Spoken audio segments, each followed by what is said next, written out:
নমস্কার, কেমন আছেন সবাই? আমার আর একটি নতুন ব্লগে আপনাদের স্বাগত। সকালে সমস্ত কাজ গোছানো হয়ে গেছে আমার, আর এই যে কাকটাকেও খেতে দিয়ে দিয়েছি, কিন্তু কাকটা এখনও আসেনি। ও আসলেই খাবে, ওই জন্য আমি দিয়ে দিলাম। এবার আজকে তো সোমবার, মানে আমি রবিবারের ভিডিওটা আপনাদের সাথে শেয়ার করতে পারছি না, ওটা একটু ডিলিট হয়ে গেছে। তো সোমবারেরটাই আমি শেয়ার করে দিলাম। তো আজকে ভাবছি একটু মিক্স সবজি করব, আর কাঁকরোল ভাজা, চাটনি, ডাল, মাছ করব। কালকে আপনার চিকেন করেছিলাম, তো সেজন্য আজকে মাছই করব আর কি। তো কালকেরটা তো আর শেয়ার করতে পারলাম না। মিক্স সবজিটা একটু মাছের মাথা দিয়ে করব, তা ওরা খেতে ভালোবাসে, আমার জন্য একটু নিরামিষ করে নেবো, আর বাকিটা মাছের মাথা দিয়ে করব আর কি। তো রান্না করতে করতে আপনাদের সাথে একটা আমার দুর্ঘটনার কথা শেয়ার করছি। মানে নীল ষষ্ঠীর দিনে হয়েছিল দুর্ঘটনাটা আমার সাথে। আমি মহাদেবের মাথায় জল ঢালতে গেছিলাম মন্দিরে। এবার জল ঢালা তো হয়ে গেছে আমার, এবার বাইরে বেরিয়ে আমি যখন মহাদেবের বাহন নন্দী মহারাজকে জল দিতে গেছি আপনার, তখন কি হয়েছে, নিচে মোমবাতি ছিল, আর আমি তো লক্ষ্য করিনি। সেই মোমবাতি থেকে আমার শাড়িতে আগুন লেগে গেছে। আর আমি যখন জলটা দিয়ে মানে পাশ ফিরেছি আর কি, তখন দেখছি নিচে দিয়ে পুরো আগুন জ্বলছে। তো ভয়ে কি করব, মানে আঙুলটাও নেভাতে পারছি না, এদিকে মানে সেই ঘোরাঘুরি করছি, আর তত আগুনটা উঠে যাচ্ছে। মানে আমার নতুন শাড়ি ছিল, একজন দাদা যাক সামনে দাঁড়িয়ে ছিল আর কি, সে আবার এসে কি করেছে, আমার গা থেকে কাপড়টা খুলে আর ফেলে দিয়েছে। ফেলে দেওয়ার মাত্র কাপড়টা একদম মানে পুড়ে ছাই হয়ে গেল। হাতে একটা ঝুড়ি ছিল আপনার, সেই ঝুড়িটাও পুড়ে ছাই হয়ে গেল। সবাই চিৎকার করছে জল জল করে, কিন্তু কেউ আগায়নি জানেন, কিন্তু ওই দাদাই সাহস করে আগিয়েছিল। মানে অশেষ ধন্যবাদ যে ওনার জন্য আমি বেঁচে ফিরে এসেছি।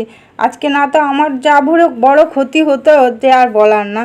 আর ঠাকুরেরও মানে আশীর্বাদ ছিল মাথার উপরে, তাই অল্পের মধ্যে দিয়ে মানে ভাড়াটা গেছে আর কি।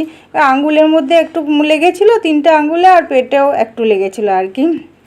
তা কি যাই হোক, ওই অবস্থাতেই আমি আবার বাকি ঠাকুরগুলোকে জল দিয়েছি। একজন দিদি ছিল, সে সামনে আর কি থাকে, সে আমাকে শাড়ি এনে দিল। তারপর তার শাড়িটা পরে আমি আবার গাছে জল দিলাম, বাকি যা যা করা ছিল সব করেছি জানেন, ওই হাতে জ্বালা নিয়ে, মানে তবু আমি থামিনি আর কি।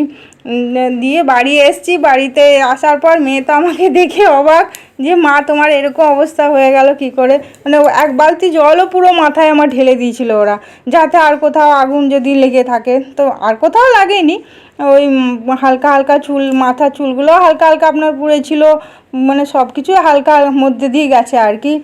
আর কী করবো আর বলুন, এরকম ভেবে তো আর যায়নি, এখন হয়ে গেছে বিপদ, তো কিছু করার নেই। এরকম কথা বলতে বলতে আমার রান্নাও প্রায় হয়ে গেল।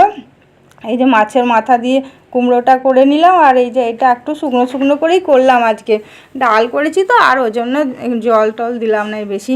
তো এবার টেবিলে নিয়ে যেয়ে ওর বাবার ভাতটা বেড়ে দেবো।